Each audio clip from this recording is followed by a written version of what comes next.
ल है गाइज स्विजरल्यान्डबाटै फेरि पनि अर्को एउटा भिडियो। यो रोडको छेउमा यो हेरौँ त पर्खाल हो कि यो छाना हो थाहा छैन।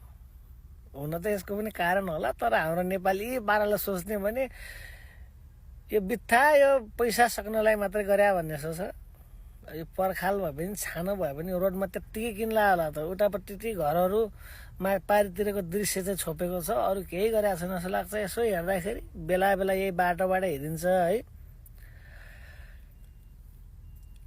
यस्तो दामी दामी ठाउँहरू, यस्तो मजाको यो भ्यू छ है। अब कसरी वर्णन गर्नु। दायाँपट्टि पुरा यो समुद्र होइन, यो धेरै पानी देखेपछि समुद्र भनिँदो रहेछ है।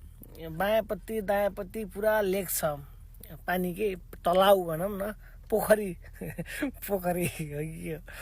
यत्रो ठुलो लेकहरू छन्, दायाँपट्टि देख्न सक्नुहुन्छ।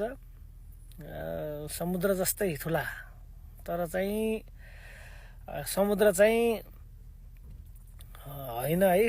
यो समुद्र चाहिँ छुएको छैन यो स्विजरल्यान्डमा। अब पारितिर पहाड देख्नु भएको छ, पहाडमा पनि पुरै घरैघर भिरालो ठाउँतिर। अनि यतापट्टि यो लेकको छेउछेउमा क्या दामी दृश्य छ। अनि यतातिर देखिँदैन। यो सबै पानी हो दायाँपट्टि। यहाँ तलबाट यो बोटहरू सानसाना के त्यो रेसिङ बाइक जस्ता तिनीहरू हिँडेका छन्, मोज गरेका छन्, मस्ती गरेका छन् है। दुनियाँका मान्छे आएछन्, पैसा सकेका छन्। अब यत्रो डाँडो आयो, अब टनल यो करिब 1 किलोमिटरको टनल रहेछ। पुरै टनल हेरौँ न त, भिडियो कति पज गर्नु र, बोल्दै हिँड्दैछ गाइज है। अब यत्रो पहाड छेडेर यस्तो बनाएको छ है। अब दुनियाँको पैसा यही ठाउँमा छ, यही देशमा छ त। अब धनी देशहरूका त अब खोजी छ के छ। हाम्रै नेपालको जस्तो गरिब कङ्गाल देशका पैसा त, देशको भ्रष्टहरूको पैसा त कति छ स्विजरल्यान्डमा।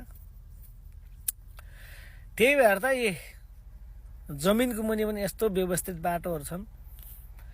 कारहरू 100को स्पिडसम्म हिँड्न मिल्छ अरे। हामी चाहिँ खै 80सम्म, म चाहिँ 80सम्म हिँडिरहेको छु, 80-85 हिँड्छन् क्यारे। हेर्नु त यो जमिन मुनिको बाटो पनि यति मजाको, यति व्यवस्थित टक्कै है। अब कसरी बनायो होला अन्त। यो काठ चाहिँ खोल्ने, यस्तो घुमाउने, यस्तो बर्मा के भन्छ नि, यस्तो ड्रिल जस्तो तरिकाले काठ खोलेको हुन्छ नि, त्यस्तै खोलेको हुन्छ भने कति सजिलै। अब टनल सकिन लाग्यो, बाहिरपट्टिको दृश्य हेरौँ कस्तो छ। अब टनल आयो, भिडियो पज गर्यो, अनि बाहिर बनायो भन्दा एकछिनमा टनल आउँछ यतातिर चाहिँ।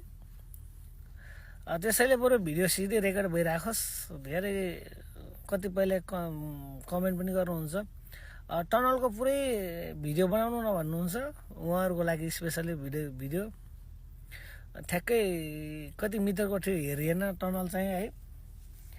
तर 1 किलोमिटरभन्दा लामै थियो क्या सायद।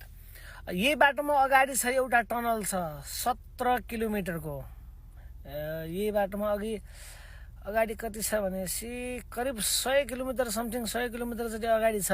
अब यहाँबाट है अनुमानित 17 किलोमिटरको एउटै टनल छ कि। अब कति लामो टनल होला त। 17 किलोमिटर भनेको अनुमान लाउनुहोस् त, तपाईँको घर कहाँदेखि कहाँसम्म पर्छ। यसो हाम्रो भन्यो भने हाम्रो चाहिँ घोराइबाट, आफ्नै ठाउँको त प्रचार गर्नु पऱ्यो होइन। घोराइबाट कता पर्छ, नारायणपुरसम्म 10-12 किलोमिटर भनेपछि दुधराजसम्म पर्छ कि क्या हो। दुधराज बिजोरी कहाँसम्म पर्छ मलाई ठ्याक्कै थाहा त छैन है। अब यत्रा टनल के, अब कति मजाले बनाएका छन् त। हुन त हाम्रो यस्ता कङ्गाल देशका पैसा त कति छन् यहाँ स्विजरल्यान्डमा। हाम्रै पैसाले बनाए त लगाएछ है। कहिलेकाहीँ यस्तो यो स्विजरल्यान्डका गल्लीहरूमा हिँड्दाखेरि पनि गर्व लाग्छ हो।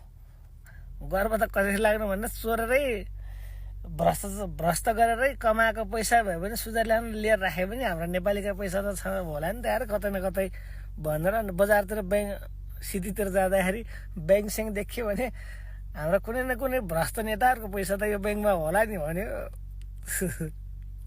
अब के गर्नु गाइज अब यस्तै छ हेर्नु त उतापट्टि हेर्नु स्विजरल्यान्ड जस्तो ठाउँमा पनि यत्रा बाटो व्यवस्थित बाटो छ नि त्यही पनि ट्राफिकै उतापट्टि पुरा ट्राफिक जाम छ अगाडितिर देख्न सक्नुहुन्छ क्या आनन्दको भ्यू के भनेर वर्णन गरेर साध्य नै छैन पारितिर डाँडातिर पुरा घरहरू देख्न सक्नुहुन्छ है अब गीत सित बजाउँ भने अब भोइस म्युट भइहाल्छ बोलौँ भने के आउँदैन अगाडि क्यामेरा रेकर्ड भइरहेछ एक्लै भटभटाउँदै हिँड्ने हो गाइज अब के बोलिन्छ कसो गरिन्छ थाहा छैन फेरि अगाडि टनल आयो अब कति टनलको मात्रै भिडियो बनाउनु र भिडियो पनि लामो भयो होला 5 मिनट बढी भइसकेको छ कति भिडियो पुरै हेरिदिनु भएको उहाँ धेरै धेरै धन्यवाद अब इन्ड